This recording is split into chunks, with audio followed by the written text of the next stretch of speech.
Hi everyone, welcome back to the True Files. This is Akshita, and if you have guessed Second Chance Romance for Chapter 5, you called it. These are the people who already loved each other once, they already lost it once, and now life is putting them back together in the same room, whether they are ready or not. So let's get into it. We are opening Chapter 5 with Loving the Liar by Lola King. Ella used to run her world. Rich family, golden reputation, the girl everyone at Silver Falls University wanted to be. Then her family loses its power, her secrets are one thread away from spilling, and she's forced into the one place she promised she would never go near. A secret society run by the very powerful people who who would love to watch her fall. And the only person who can protect her in there, well, it's her ex, Christopher Morey. He is not supposed to be allowed near her. He does it anyway. What makes this one hit different is that Chris never stopped.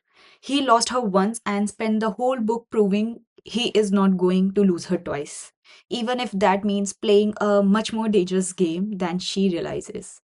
Loving the Liar gives us second chance inside a secret society. The next book takes the second chance and drops it straight into the mafia world with two assassins who already survived hell once together, which is Misted by Rena Kent. This is Team Zero, and this one belongs to Mist and Hawk. Years ago, the two of them were thrown into a place called the Pit, trained as assassins, put through experiments neither of them asked for. Somewhere in that hell, they forged something real. Then it broke. Now, Mist is the coldest, most controlled woman in Team Zero. Nobody gets close, nobody gets to see who the person underneath is. And Hawk is the one man who already has. What I love about this one is that it's not a cute reunion. It's two people who survived something brutal together, walked away from each other, and now have decided if they can actually let the walls down a second time.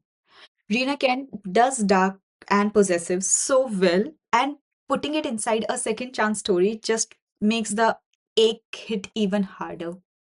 Trust me. Misted is a second chance forged in survival.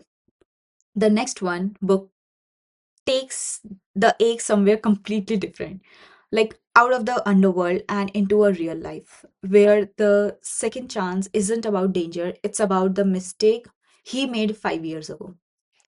So, If the Sun Never Sets by Anna Huang. So, this is the second half of Farah and Blake's story. 5 years ago in Shanghai, Blake broke her character and never explained why. Now, Farah's a freelance interior designer. She walks into a client meeting and it's him, obviously.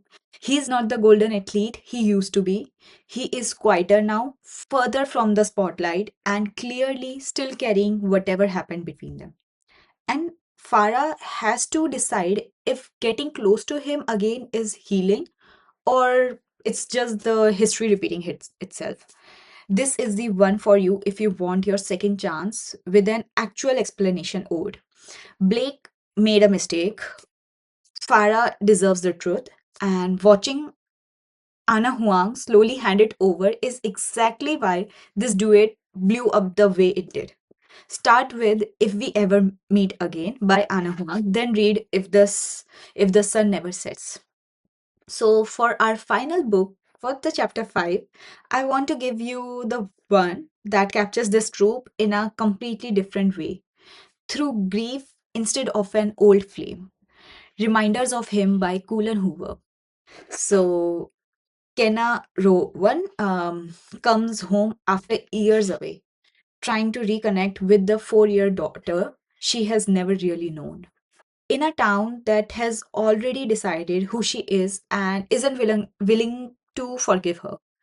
And then there's Ledger, the one person willing to actually look at her instead of her past. This isn't a second chance with an ex, it's a second chance at a life she thought she had lost the right to. And that's what makes it land so hard. Kulan Hoover isn't writing, will they get back together? She is writing, does she get to be loved again at all? It is devastating, and it might be one of the most talked about books for a reason. If you haven't read this yet, chapter 4 ends here. Go read it immediately. So, chapter 6 is next week, and here's what I will tell you. After 5 chapters of exes, assassins, second chances, chapter 5 is going somewhere completely different. One of them has already lived a whole life, the other is starting its, and the gap between them is exactly what makes it impossible to look away. I know, you already know. Drop your guess in the comments, subscribe so you're here when it drops, and I'll see you in the next chapter. Bye!